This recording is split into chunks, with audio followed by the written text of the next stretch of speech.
Yo, what's poppin', Bagel Bros, and welcome back to another Patreon rant. If you want one of these for yourself, be sure to give me $10 on Patreon. This one comes from Issyboy, who says, "Hey Crunchy, the internet boyo, here's something I think you might be interested in ranting about. The dying state of ecchi anime." I'm very curious as to why Issyboy specifically thought I was the best person to rant about this, but you know what? We'll try. So I'll be honest, I have not watched many old ecchi anime, in fact, basically none at all, but I have seen a lot of garbage seasonal anime from back when me and Neon did the podcast Castaway Anime, and we had to watch the first episode of every single anime that came out in a season. And oh boy, are there a lot of really shitty ecchi anime. And what annoys me the most about ecchi anime specifically, so I guess I'll get into more of my thoughts on fan service as a whole, because holy shit, this rant will be absolutely nothing if I don't. So back in the day, I had this video called "Anime Needs More Fan Service" that I was literally 15 years old when I made. And the basic thrust of the video is, I basically just ask the question, why is it bad if an anime has fan service? Why is it inherently a bad thing?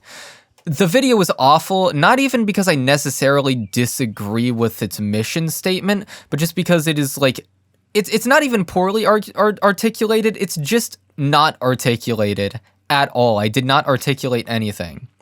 But the basic point I was trying to make and failing to make is that sexual content in fiction, like, we deserve to be able to explore those themes. That there is no good reason why sex arbitrarily should not be covered in fiction, even if it is gratifying to the audience.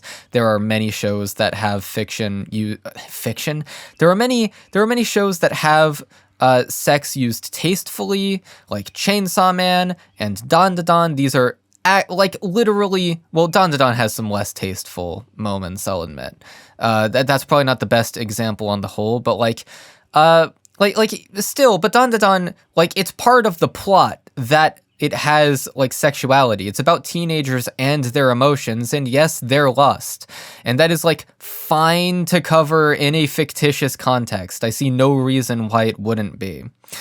But I also think that there's another leg to that argument that I completely missed in that video that I couldn't have realized until I was subjected to garbage seasonal anime, which is that as I get older and the more shitty anime I am subjected to, the less patience I have for fan service.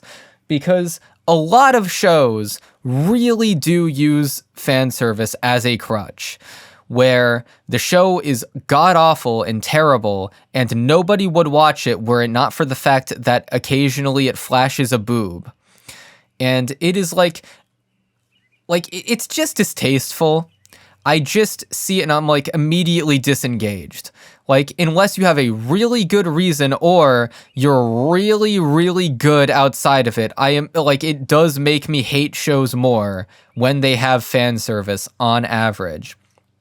And it also gets to a point where, once again, if you watch all the seasonal anime, like one episode of each of them, it does get to a point where you're like, does literally any show have the capacity to treat its female characters normally?